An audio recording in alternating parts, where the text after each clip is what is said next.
നമസ്കാരം. ജയശങ്കർ, വള്ളുവനാട് മാട്രിമോണിയൽ, ഒറ്റപ്പാലം. ഇന്ന് പറയാൻ പോകുന്ന ആൺകുട്ടി ഹരികൃഷ്ണൻ എം. മകീരം നക്ഷത്രം, 29 വയസ്സ്.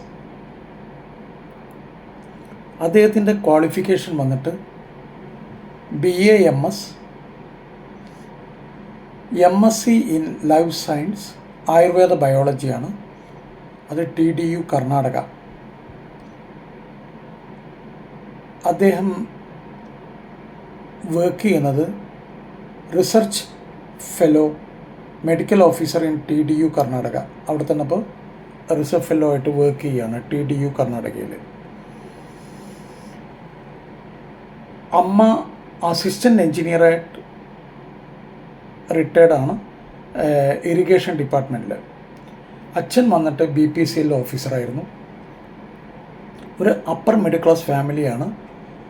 5'7" ആണ് ഹൈറ്റ്. വെയ്റ്റ് വന്നിട്ട് 66 kg. ഒരിക്കൽ കൂടെ ഹരികൃഷ്ണനെ പറ്റി ഞാൻ പറയാം.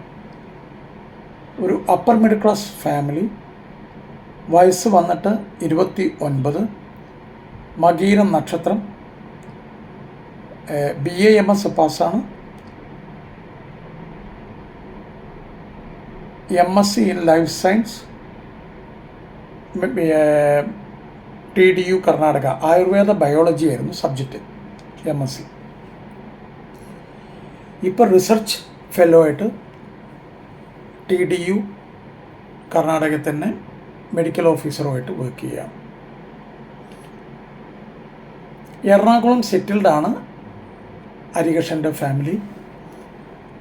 അമ്മ വന്നിട്ട് assistant engineer irrigation department retire ആയിട്ടുള്ളവരാണ്. അച്ഛൻ വന്നിട്ട് BPCL റിട്ടയർ ആയിട്ടുള്ളവരാണ്. ഓഫീസറായിരുന്നു BPCL.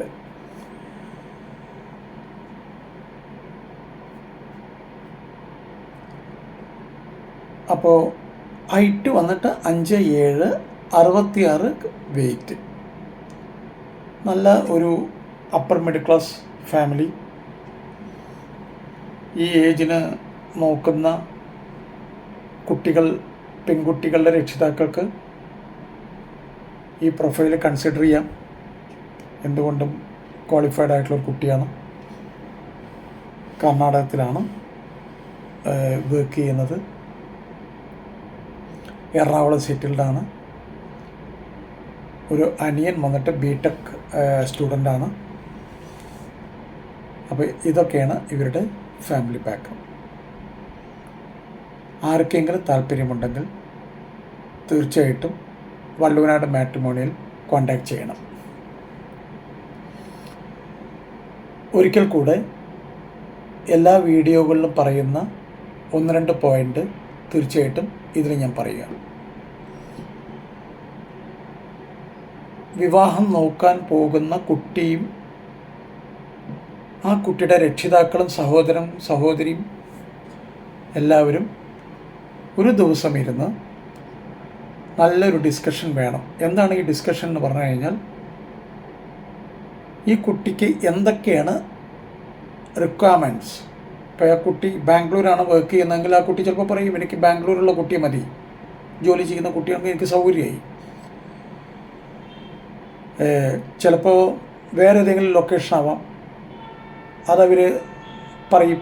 അപ്പോൾ അതൊക്കെ ഒന്ന് മനസ്സിലാക്കുക. ക്വാളിഫിക്കേഷൻ എന്തൊക്കെ വേണമെന്നുള്ളത് മനസ്സിലാക്കുക.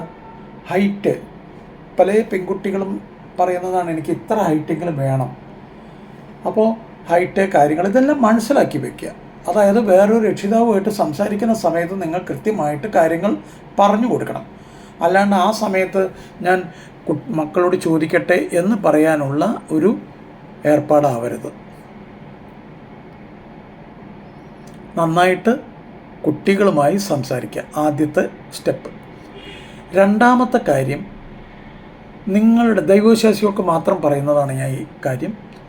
രണ്ടാമത്തെ കാര്യം, തീർച്ചയായും നിങ്ങളുടെ ധർമ്മദൈവങ്ങൾ അല്ലെങ്കിൽ കുടുംബക്ഷേത്രം അല്ലെങ്കിൽ നാഗങ്ങൾ, ഇങ്ങനെയൊക്കെയുള്ള ദൈവികമായിട്ടുള്ള സാന്നിധ്യങ്ങളുണ്ടാവും പല കുട്ടികളുടെ അമ്മയുടെ വീട്ടിൽ. അവിടെ നന്നായിട്ടൊന്ന് പ്രാർത്ഥിക്കുക. അതൊക്കെ ഒന്ന് പ്രാർത്ഥിച്ച് കഴിഞ്ഞ് കഴിഞ്ഞാൽ ബാക്കി കാര്യങ്ങൾക്കൊക്കെ കുറച്ചും കൂടെ എളുപ്പമായിരിക്കും. വലിയ തടസ്സങ്ങളൊന്നുമില്ലാതെ മുന്നോട്ട് പോകും. മൂന്നാമത്തെ കാര്യം, ജാതകം. ഒരു കാരണവശാലും വിവാഹം നോക്കുന്ന കുട്ടികളുടെ അച്ഛനമ്മമാർ ജ്യോതിഷം പഠിക്കാത്തവരാണെങ്കിൽ ജാതകത്തിനെക്കുറിച്ച് കൂടുതൽ വർത്തമാനം പറയാതിരിക്കുക.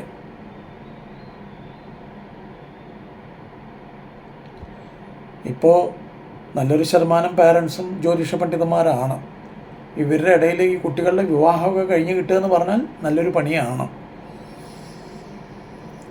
ഞാൻ ആരെയും കുറ്റപ്പെടുത്തല്ല. എല്ലാവരും മക്കൾക്ക് വേണ്ടിയിട്ട് പഠിച്ചു വച്ചിരിക്കുകയാണ് ഇതൊക്കെ. അപ്പോൾ എന്താ പറ്റുന്നതെന്ന് പറഞ്ഞു കഴിഞ്ഞാൽ അത്യാവശ്യം ചില കാര്യങ്ങൾ മാത്രം പഠിച്ചു വെച്ചു, പക്ഷെ അത് ഉപകാരപ്പെടുന്ന കാര്യങ്ങളല്ല പഠിക്കുന്നത്. എനിക്ക് നിങ്ങളോട് പറയാനുള്ളത്, മക്കളുടെ വിവാഹം കഴിയുന്നവരെ ജാതകം പഠിക്കാതിരിക്കുക, മനസ്സിലാക്കാതിരിക്കുക. ഇതൊക്കെ പഠിച്ചതും മനസ്സിലാക്കാവുന്നതും അല്ലെങ്കിൽ നമുക്ക് പറഞ്ഞു തരാനൊക്കെ ആയിട്ടുള്ള ആളുകൾ വേറെയുണ്ട്. ജ്യോതിഷന്മാർ എന്ന് പറഞ്ഞിട്ട് എല്ലാ മുക്കിലും മൂലയിലും ഇവരുണ്ട്. അവരെ പോയി കാണുക, കണ്ട് കാര്യങ്ങൾ ചോദിച്ച് മനസ്സിലാക്കുക. അത് പഠിക്കാൻ പോകണ്ട. ഏതെങ്കിലും പ്രൊഫൈൽ ഇഷ്ടപ്പെട്ട് കഴിഞ്ഞാൽ ജ്യോതിഷൻ്റെ അടുത്ത് പോവുക, കാട്ടുക. രണ്ട് പ്രൊഫൈല് രണ്ട് പേർക്കും ഇഷ്ടമായി, അതായത് ആൺകുട്ടിയുടെ വീട്ടുകാർക്കും പെൺകുട്ടിയുടെ വീട്ടുകാർക്കും ഇഷ്ടപ്പെട്ട് കഴിഞ്ഞാൽ ഒരു ജ്യോതിഷൻ നോന്ന് പറഞ്ഞു എന്ന് വിചാരിച്ചിട്ട് നോന്ന് പറയണ്ട. 3, 4, 5 പണിക്കാരടുത്തെങ്കിലും അല്ലെങ്കിൽ ജ്യോതിഷൻ്റെ അടുത്തെങ്കിലും പോയിട്ട് ഉറപ്പ് വരുത്തുക. എന്നിട്ട് വേണം നോന്ന് പറയാൻ. ഇതൊരു വിശ്വാസ പ്രമാണമാണെന്നുള്ളത് ആദ്യം മനസ്സിലാക്കുക. മനപ്പൊരുത്തമാണ് ഇമ്പോർട്ടൻറ്റ്. മറ്റുള്ള കാര്യങ്ങളൊക്കെ ഒരു വിശ്വാസമാണ്. ഇപ്പോൾ അല്ലെങ്കിൽ ഈ ഒരു